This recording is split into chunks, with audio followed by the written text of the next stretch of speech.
42वां सर्ग। श्री राम सगर की मृत्यु हो जाने पर प्रजाजनों ने परम धर्मात्मा अंशुमान को राजा बनाने की रुचि प्रकट की।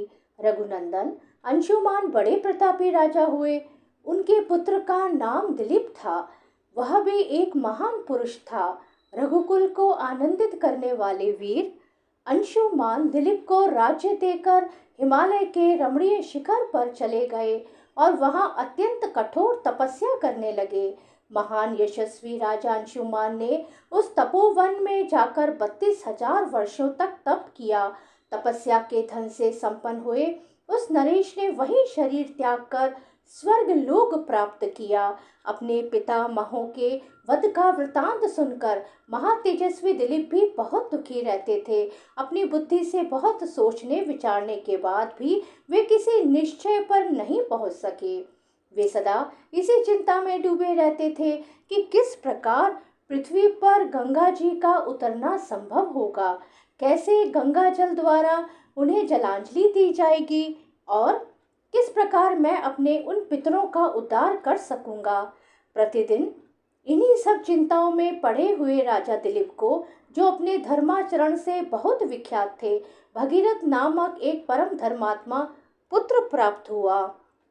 महातेजस्वी दिलीप ने बहुत से यज्ञों का अनुष्ठान तथा 30,000 वर्षों तक राज्य किया। पुरुष सिंह उन पितरों के उद्धार के विषय में किसी निश्चय को न पहुंचकर राजा दिलीप रोग से पीड़ित हो मृत्यु को प्राप्त हो गए। पुत्र भगीरथ को राज्य पर अभिषिक्त करके नरश्रेष्ठ राजा दिलीप अपने किए हुए पुण्य कर्म के प्रभाव से इंद्रलोक में गए। रघुनंदन धर्मात्मा राजश्री महाराज भगीरथ के कोई संतान नहीं थी। वे संतान प्राप्ति की इच्छा रखते थे, तो भी प्रजा तथा राज्य की रक्षा का भार मंत्रियों पर रखकर गंगा जी को पृथ्वी पर उतारने के प्रयत्न में लग गए और गोकर्ण तीर्थ में बड़ी भारी तपस्या करने लगे।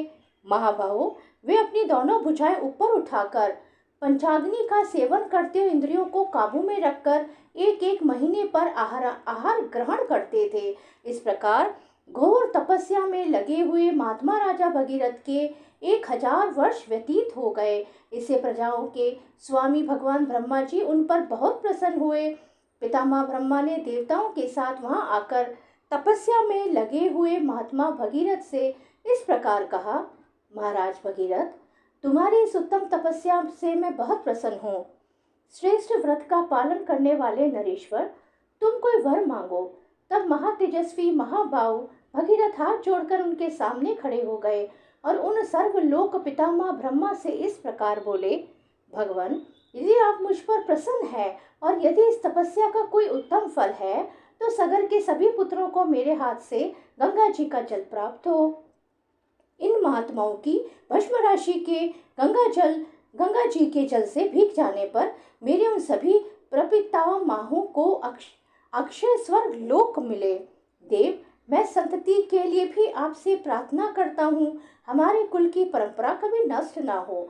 भगवान, मेरे द्वारा मांगा हुआ उत्तम वर संपूर्ण इक्ष्वाकु वंश के लिए लागू होना चाहिए।